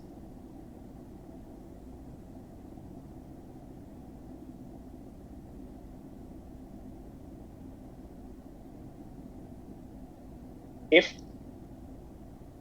2 systems are separately in thermal equilibrium,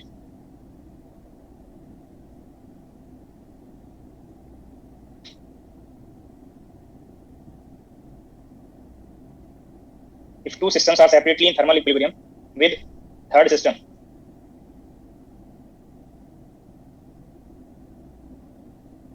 then they are also in mutual thermal equilibrium.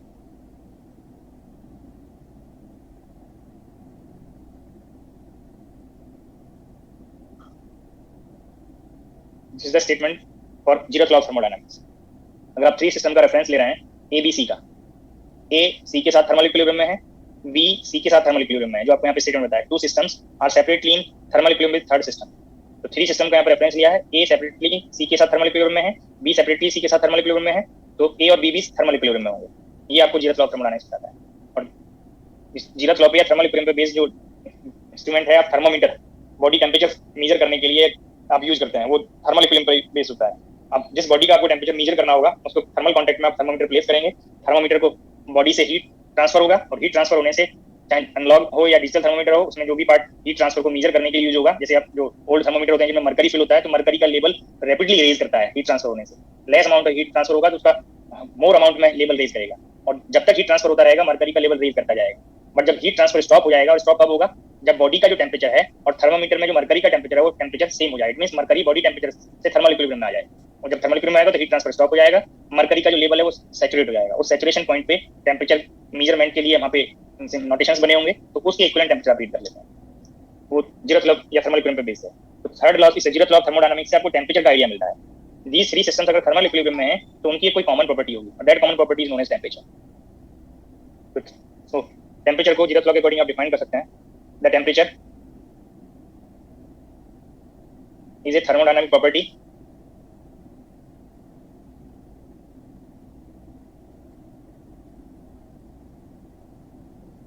which tells whether the system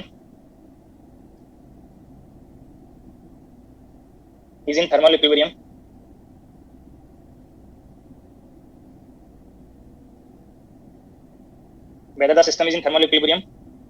or not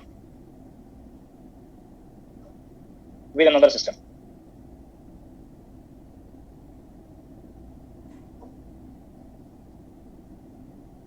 तो ये जीरथ लॉ का स्टेटमेंट, जीरथ लॉ और third law के लिए just statement wise आपसे कहीं objective questions पूछा जा सकता है। मोर एप्लीकेशंस फर्स्ट और सेकंड लॉ ऑफ थर्मोडायनामिक्स पे बेस्ड है।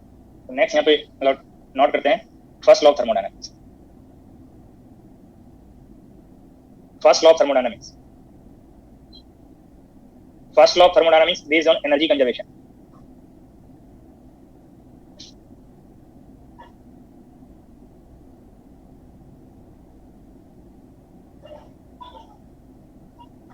जिन इवेंट में, जिन फिनोमेना में first law of thermodynamics valid होगा उनमें एनर्जी कंजर्व रहेगा। तो different statement regarding first law of thermodynamics आप बुक में पढ़े होंगे, जिनसे सेम इंफॉर्मेशन आपको फाइंड होगा। According to first law of thermodynamics, heat and work are mutually convertible.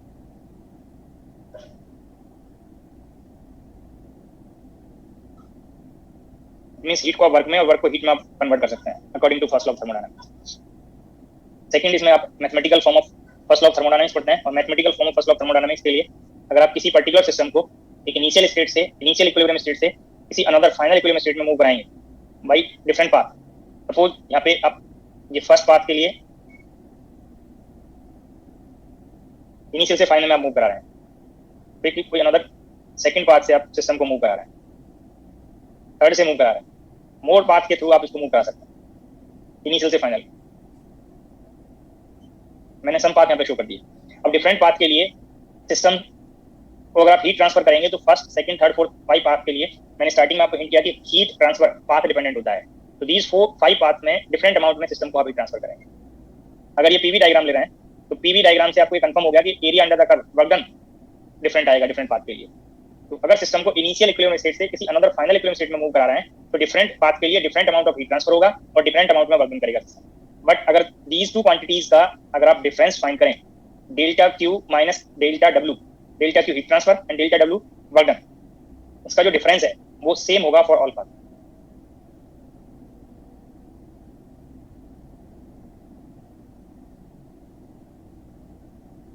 Delta Q, delta, मैं फिर से स्टेटमेंट हिंट कर रहा हूं, डेल्टा क्यू और डेल्टा डब्ल्यू, दीज 5 पाथ जो मैंने आपको शो किए हैं, डिफरेंट पाथ के लिए डेल्टा क्यू डिफरेंट होगा, डेल्टा डब्ल्यू डिफरेंट होगा, बट दीज का difference for all path between these two states I and F, ये डिफरेंस सेम आएगा। जब सेम होगा तो ये अमाउंट इंटरनल एनर्जी बनेगा।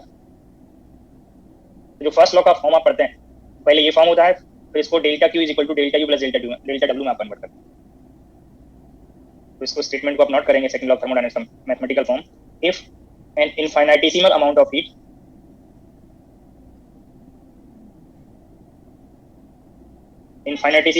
heat dq is given to the system,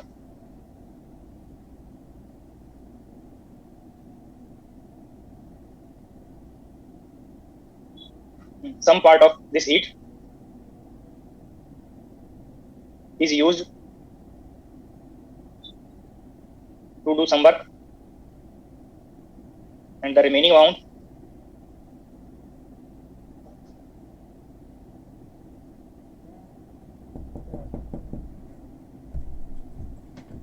is used to change its internal energy.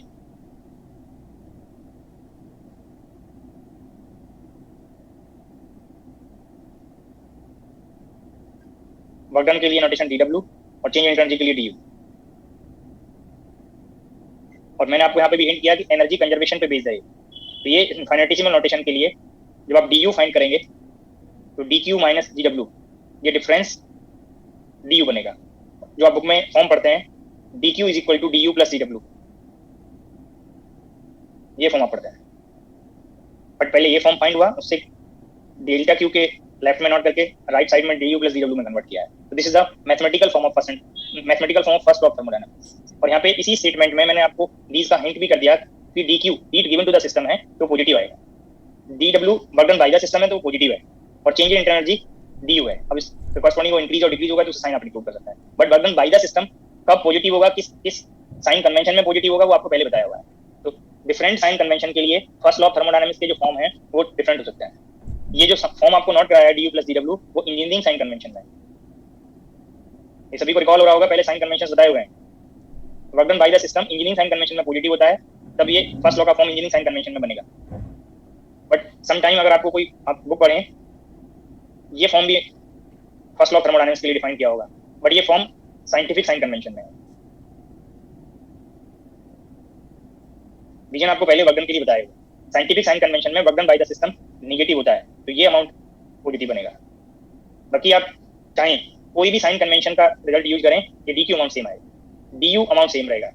Work done क्योंकि वो sign convention में डिफरेंट है, तो अगर मेंशन किया हुआ है कि वहाँ पे कौन साइन कन्वेंशन आपको यूज करना है, जैसे कहीं स्टेटमेंट में मेंशन किया है कि change in internal energy of the system is 3 joule and work done by the system is 5 joule, then what is the heat transfer. तो 5 जूल अगर आप इंजीनियरिंग साइन कन्वेंशन ले रहे हैं और साइंटिफिक साइन कन्वेंशन ले रहे हैं, तो डेल्टा यू तो आपको एसएस 3 जूल यूज करना है। But work done by the system engineering sign convention में आप यूज करेंगे 5 जूल और साइंटिफिक साइन कन्वेंशन में आप यूज करेंगे -5 जूल। और जब हीट ट्रांसफर फाइंड करेंगे तो जो साइन कन्वेंशन आप ले रहे हैं उसका फॉर्म आप यूज करेंगे। तो जब आपने ये फॉर्म यूज किया तो डी क्यू आपको डेल्टा क्यू फाइंड हो गया 8 जूल। जब साइंटिफिक साइन कन्वेंशन में फाइंड करेंगे तो ये फॉर्म आप यूज करेंगे। आप चेक कर लीजिए, ये 3 -5 तो फिर से आपको 8 जूल कंफर्म हो जाएगा। तो डेल्टा क्यू और डेल्टा यू में कोई चेंज नहीं होगा, वो सेम अमाउंट आएंगे चाहे जो आप साइन कन्वेंशन यूज करें। ओनली वर्क डन को आपको क्लियर करना है वो साइन कन्वेंशन, ये amount change sign convention change होने से।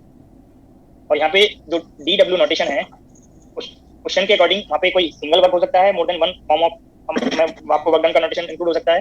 तो डी डब्ल्यू जो work done in first law of thermodynamics है वो टोटल वर्क डन है, जिसमें आप इसको जनरली 2 पार्ट में नोट कर सकते हैं, dw1 प्लस dw2।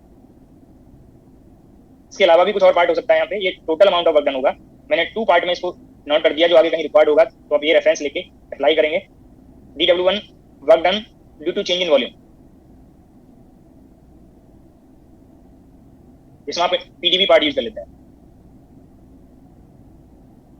और जो dw2 है उसमें वो अमाउंट लेना है जो other than change in volume. जैसे आप मैग्नेटिक फील्ड में किसी मैग्नेटिक डाइपोल को अगर प्लेस करें तो वहाँ पे भी वर्क डन आता है। किसी इलेक्ट्रिक फील्ड में आप इलेक्ट्रिक डाइपोल को प्लेस करेंगे, डाइलेक्ट्रिक को प्लेस करेंगे तो वहाँ पे भी वर्क डन आता है। तो like this work done other than due to change in volume में जाएंगे। Work done due to other than change in volume.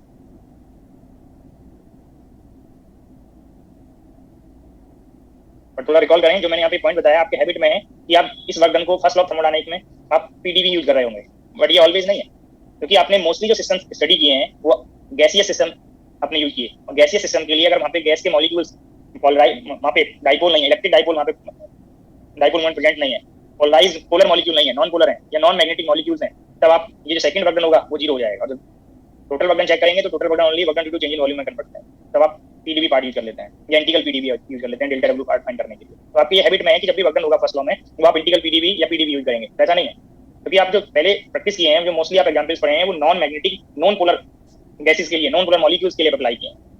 आप रिकॉल करिए, जब आप थर्मोडायनामिक प्रॉपर्टीज या थर्मल प्रॉपर्टीज सॉलिड स्टेट में फाइंड करते हैं तब आप पीडीवी यूज नहीं किए होंगे, चाहे फर्स्ट लॉ का एप्लीकेशन किए हो, थर्मोडायनामिक्स के लॉज आपने अप्लाई किए हो। रीजन क्या है कि जब आप कोई सॉलिड मटेरियल लेंगे, सॉलिड सैंपल लेंगे, तो सॉलिड सैंपल में जो फर्स्ट पार्ट है वर्क डन में, work done due to change in volume, वो नेग्लिजिबल कंट्रीब्यूशन आएगा वहाँ पे। सॉलिड के वॉल्यूम में चेंज करने के लिए, detectable change, observable change find करने के लिए आपको मोर प्रेशर अप्लाई करना पड़ेगा। अगर आप सफिशिएंट प्रेशर अप्लाई नहीं कर रहे हैं तो आप ये टर्म को नेग्लेक्ट कर सकते हैं, work done due to change in volume. तो सॉलिड स्टेट में आप मोस्टली सेकंड पार्ट यूज करते हैं, और जब आप गैसियस फेज लेते हैं, गैसियस सिस्टम लेते हैं, फ्लूइड लेते हैं जिसमें इजीली, या हाइड्रोस्टैटिक सिस्टम लेते हैं जिसमें आप इजीली प्रेशर अप्लाई करके detectable change in volume find कर लेते हैं, उनमें मोस्टली आप dw1 यूज करते हैं। तो हो सकता है आप कभी ये डिफरेंस पढ़े हो या आगे कहीं आपको रिक्वायर्ड हो तो डाउट क्रिएट ना हो, ये मैंने पहले ही हिंट कर दिया है। बाकी क्वेश्चन के अकॉर्डिंग आप कभी पीडीवी यूज करेंगे, कभी बोथ पार्ट आप यूज। तो फर्स्ट लॉ का स्टेटमेंट क्या है? फर्स्ट लॉ के मैथमेटिकल एक्सप्रेशन में डीडब्ल्यू में all type of work done आपको इंक्लूड करना है, जिसको मैंने 2 पार्ट में कैटेगराइज कर दिया। Work done due to change in volume, अगर आप 3 डायमेंशन और हायर डायमेंशन का पार्ट ले रहे हैं, अगर लेस डायमेंशन में जा रहे हैं तो चेंज इन साइज वर्ड यहाँ पे यूज कर सकते हैं। जैसे किसी वायर को स्ट्रेच करेंगे तो तब भी वो डीडब्ल्यू1 पार्ट में इंक्लूड होगा, चेंज इन साइज और due to other than change in size. Physical significance of first law of thermodynamics.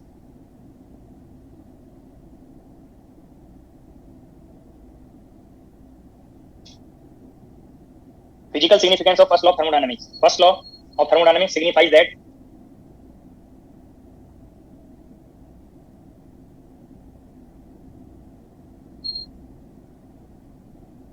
इस एक्सप्रेशन पे अगर आप जाएं तो अप टू 10th लेवल आप इन्हीं क्वांटिटीज को ऐड तभी कर सकते हैं जब वो सेम यूनिट में है।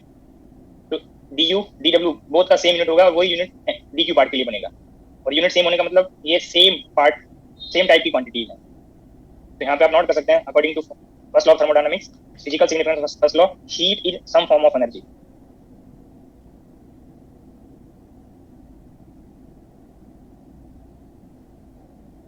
फिजिकल सिग्निफिकेंस के रिगार्डिंग अनदर स्टेटमेंट आप नोट कर सकते हैं जो आपको यहाँ पे भी नोट कराया है, energy conservation. Energy is conserved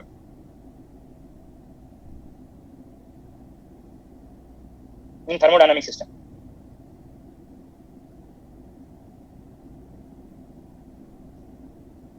और यहाँ पे जो वर्ड है energy, all type of energy का कंसेप्ट आप इंक्लूड कर रहे हैं, not only internal energy, this is all form of energy conserved रहेगा। एनर्जी का वन फॉर्म अनदर में कन्वर्ट हो सकता है, जितने टाइप का भी फॉर्म आप इन्वॉल्व हो रहा है उनका सम करेंगे तो सेम रहेगा। Third statement corresponding to physical significance of first law of thermodynamics, every thermodynamic system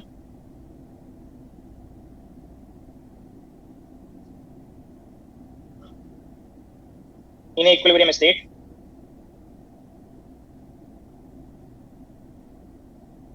possesses internal energy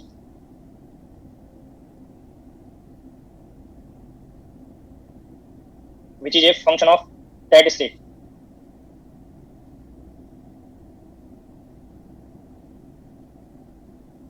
जो पहले भी आपको हिंट किया है कि इंटरनल एनर्जी स्टेट फंक्शन है। इसी पर्टिकुलर इक्विलिब्रियम स्टेट में सिस्टम में इंटरनल एनर्जी होगा, वो पर्टिकुलर स्टेट पर डिपेंड करेगा। these three significance first law of thermodynamics के लिए है। नेक्स्ट यहाँ पे नोट करेंगे applications of first law of thermodynamics.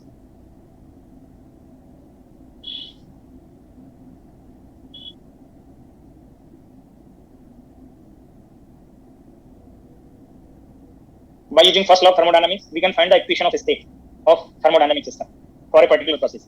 और इसमें भी आप एक more popular application पढ़ते हैं, equation of state of adiabatic process।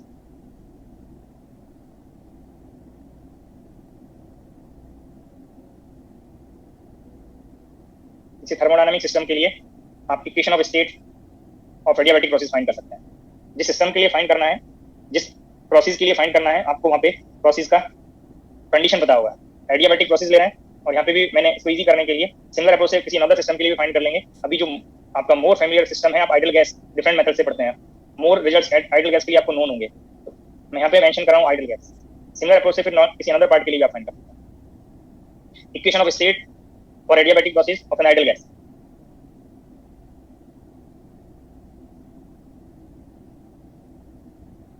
और फाइंड करने के लिए आपको एडियाबैटिक प्रोसेस की कंडीशन अप्लाई करना है। और एडियाबैटिक प्रोसेस लास्ट लेक्चर में कंडीशन बताया है, change in heat transfer zero बनेगा। By first law of thermodynamics dq is equal to du plus dw। और आइडल गैस से आपको यहाँ पे हिंट है कि pv is equal to nRT। ये इक्वेशन ऑफ स्टेट आपको बताया। गैसियस बिहेवियर है आइडल गैस के लिए, जो dw पार्ट है, अभी जो मैंने वर्गन आपको हिंट किया dw1 प्लस dw2, तो आइडल गैस के जो मॉलिक्यूल्स हैं वो non magnetic non polar molecules होंगे। तो यहाँ पे ओनली फर्स्ट टर्म कंट्रीब्यूट करेगा work done due to change in volume. तो दीज टू कंडीशंस को आप यहाँ पे कंबाइन करेंगे तो du प्लस dw, और dw को आप नोट करेंगे pdv इज इक्वल टू 0। और आइडल गैस के लिए जो इंटरनल एनर्जी है, वो लास्ट लेक्चर में आपको हिंट किया था कि ओनली टेम्परेचर का फंक्शन है।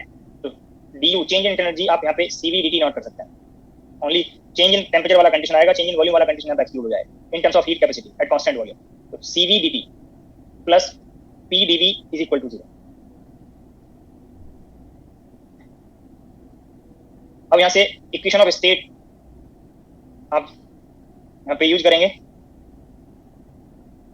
pdv plus vdp is equal to nRdt। इस इक्वेशन को अगर आप डिफरेंशियल करें तो ये रिजल्ट बनेगा cvdt is equal to minus pdv। ये फॉर्म आप नोट कर सकते हैं। अगर आप बोथ साइड में nRdt ऐड कर दें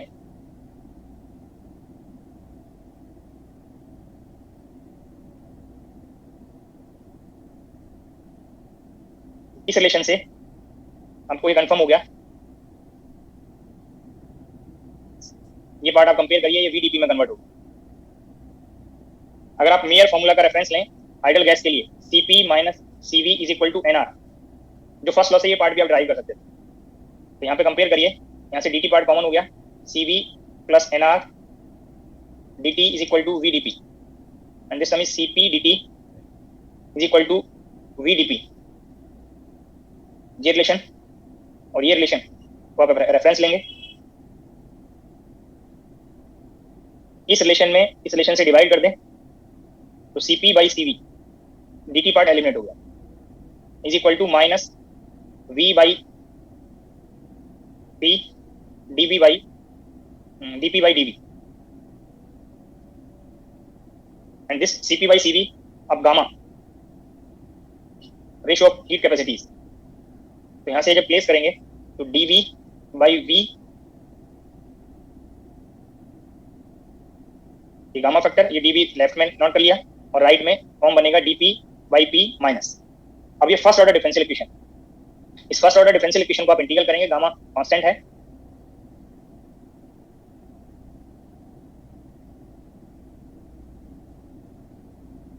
ln of v is equal to minus ln of p plus ln of any constant। अब लॉग प्रॉपर्टी से वॉल्यूम और प्रेशर टर्म एक साथ नोट करेंगे तो ये एडिशन आ गया और इस मल्टीप्लिकेटिव फैक्टर को v का पावर नोट कर सकते हैं। बोथ साइड से एंटी लॉग लेंगे तो pv पावर गामा और a वैल्यू आपने कांस्टेंट कंसीडर किया। तो this is adiabatic equation of state of an ideal gas और ये आपने फर्स्ट लॉ के एप्लीकेशन से फाइंड कर लिया। किसी अनदर मेथड से भी आप फाइंड करेंगे बट यहाँ पे अभी आप फर्स्ट लॉ ऑफ थर्मोडायनामिक्स के एप्लीकेशन से मैंने फाइंड किया। अब ये इक्वेशन और ये इक्वेशन को रेफरेंस लेके क्वेश्चन में आपको प्रेशर और वॉल्यूम को का डेटा गिवन है और रिजल्ट फाइंड करना है तो आप PV power gamma is equal to constant use करेंगे। अगर आप PV power gamma is equal to constant और equation of state of an ideal gas आप यूज कर लें तो अगर प्रेशर वॉल्यूम को रिलेट करना है तो ये रिलेशन आप यूज करेंगे। वॉल्यूम और टेम्परेचर के डेटा को रिलेट करना है तो प्रेशर को आप एलिमिनेट कर सकते हैं। प्रेशर के प्लेस पे इस इक्वेशन में, इस इक्वेशन ऑफ स्टेट से आप प्लेस करेंगे nRT by v power gamma is equal to constant. तो आपको यहाँ से एक न्यू रिलेशन बनेगा। देखो यहाँ पे जो कांस्टेंट है और ये nr भी कांस्टेंट है और इसको राइट में इंक्लूड करिए तो ये कांस्टेंट का रेशियो कोई अनदर कांस्टेंट बनेगा v power gamma minus 1 is equal to constant. कभी आप ये रिलेशन आप यूज करेंगे। अब आपको हो सकता है प्रेशर और टेम्परेचर को रिलेट करना हो तो आप वॉल्यूम को एलिमिनेट कर देंगे।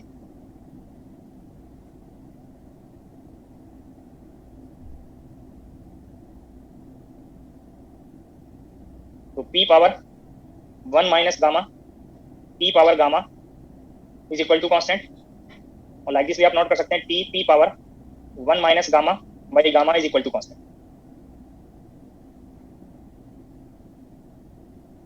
तो क्वेश्चन में आपको जो भी डेटा रिलेट करना होगा दीज थ्री फॉर्म आप अप्लाई कर सकते हैं but these three forms ideal gas के लिए वैलिड है। आपको पहले ही रेफरेंस दिया है यहाँ पे ideal gas.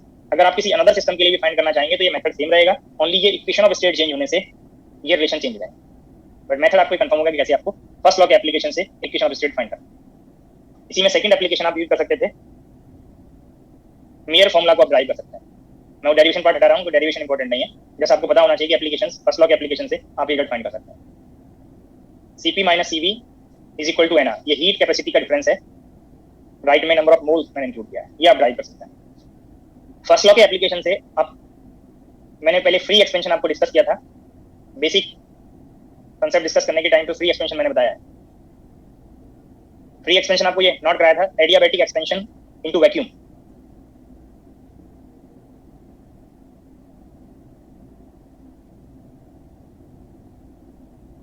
Adiabatic expansion to vacuum is called free expansion. तो एडियाबैटिक की कंडीशन जब आप अप्लाई करेंगे तो आपको एडियाबैटिक प्रोसेस के लिए dq पार्ट 0 बनेगा।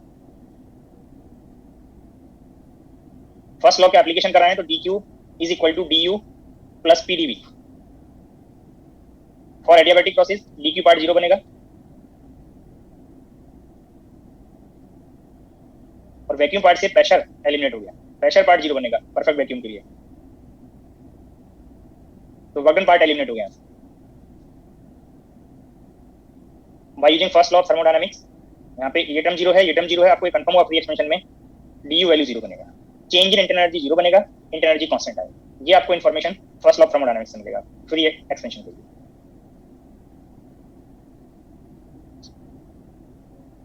डिफरेंट प्रोसेस के लिए आप इसको फर्स्ट लॉ ऑफ थर्मोडायनामिक्स को अप्लाई कर सकते हैं। डिफरेंट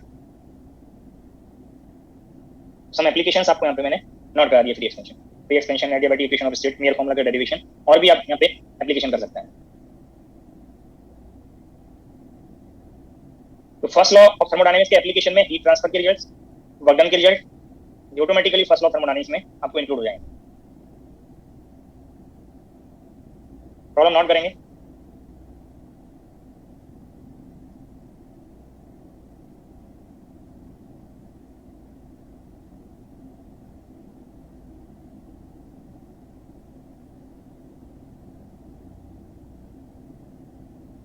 The process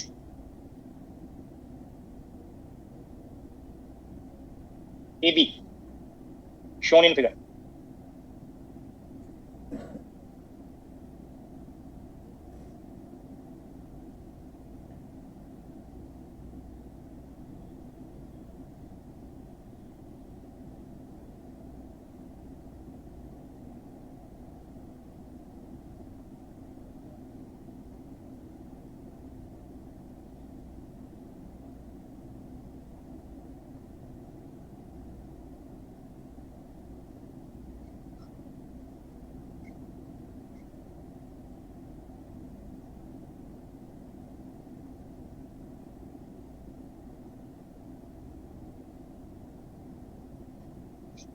ये प्रोसेस ए बी, ये प्रोसेस आपको यहाँ पे शो कर दिया पीवी डायग्राम में। ये process A be shown in figure is performed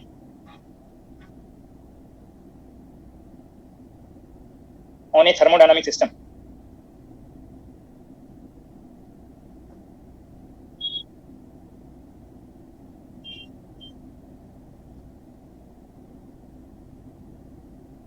calculate the work done in this process.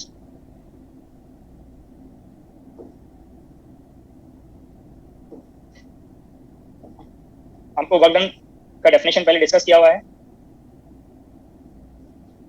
और वर्क डन जब तक स्पेशली मेंशन ना करें आपको इंजीनियरिंग साइन कन्वेंशन यूज करना है, फिर साइन वहां पे कंफर्म करके आपको कंफर्म हो जाएगी work done by the system है या on the system.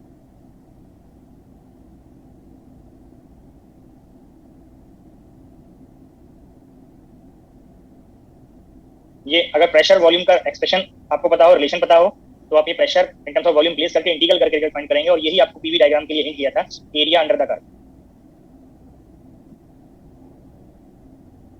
Area under the curve on PV diagram ये पहले नोट कराया हुआ है, तो यहाँ पे आप इजीली एरिया फाइंड कर सकते हैं। और एरिया फाइंड करने के लिए एरिया अंडर द कर्व, तो यहाँ पे रेक्टेंगल बन गया।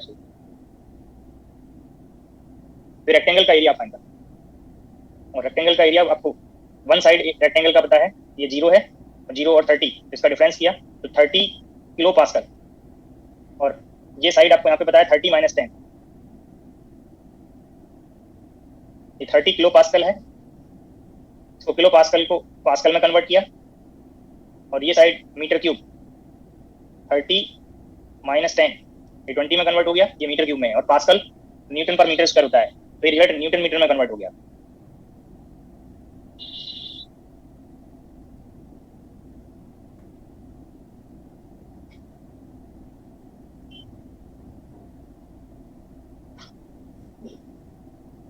तो 6 × 10⁵ जूल में आपको रिजल्ट मिल गया।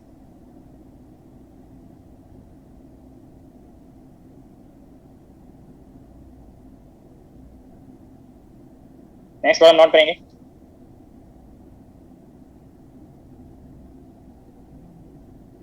Thermodynamic system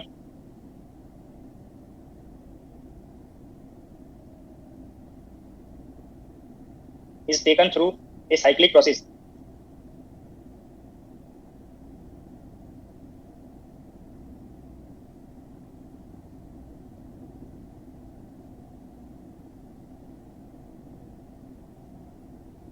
Shown in figure.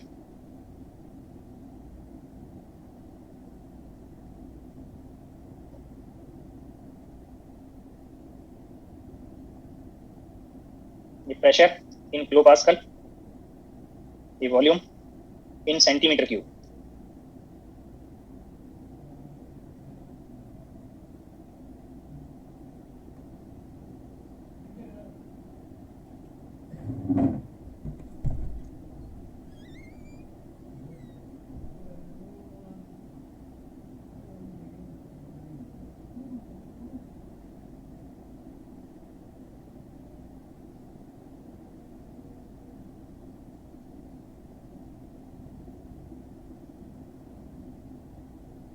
Calculate the work done during this process.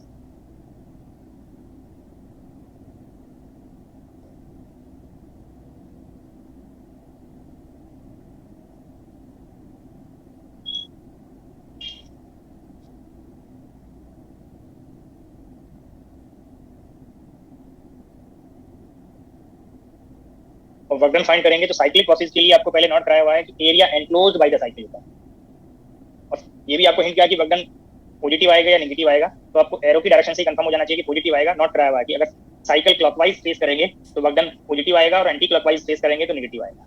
तो पॉजिटिव इंजीनियरिंग साइन कन्वेंशन में work done by the system आएगा यहाँ से, जो आपको साइकिल प्रोसेस की डायरेक्शन दिया हुआ है।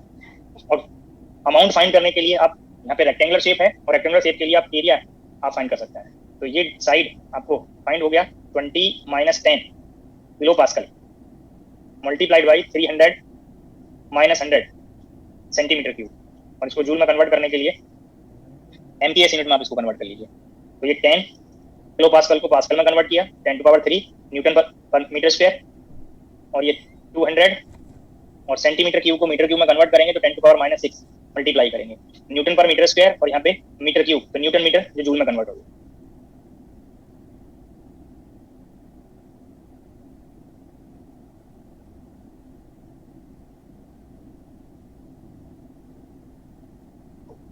आपको वर्क डन के लिए पीवी डायग्राम के लिए आपको वर्क डन इन किया है।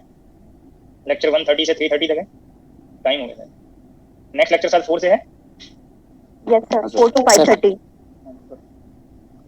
ब्रेक कर लेते हैं, next lecture sir back slide करना है इसको।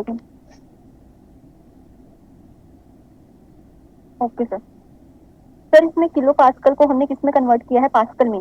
कोई यूनिट कन्वर्जन तो सभी को पता होना चाहिए। किलो 10⁻³ के लिए आता है, वो आपको यहाँ पे नोट हो गया, और पास्कल होता है 1 newton per metre square. 1 newton per metre square. 1 pascal is equal to 1 newton per metre square. Okay sir. Newton metre को आप जूल लेते हैं, तो सेंटीमीटर क्यूब को हमने मीटर में चेंज किया। नेक्स्ट प्रॉब्लम है, इसमें नहीं किया है तो मीटर क्यूब ही है। ओके सर, नेक्स्ट में पूछते हैं। हाँ तो है। Okay sir. बाकी ब्रेक के बाद डिस्कस करते हैं। सर डाउट था। Thank you sir. डाउट है, बोलिए।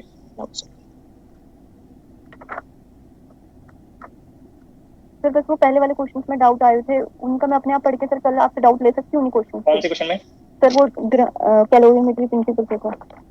डाउट क्या है? सर मैं एक बार खुद पढ़ के देखूंगी। हाँ, खुद से देख लीजिएगा।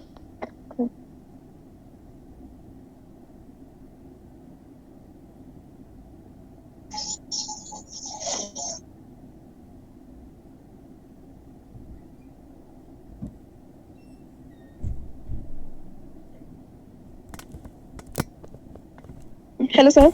हाँ जी सर जब आपने फर्स्ट लॉ थर्मोडायनामिक करवाया था, जब आपने वर्क डन को ना चेंज कर दिया dW1 से प्लस dW2 में, तो वही बता देंगे एक बार वहाँ क्या बताया था आपने? वैसे आपने लिख तो रखा है, लेकिन इसके अलावा क्या बताया था एक बार वो बता दीजिए। आप सॉलिड स्टेट में भी थर्मल प्रॉपर्टीज पढ़े होंगे।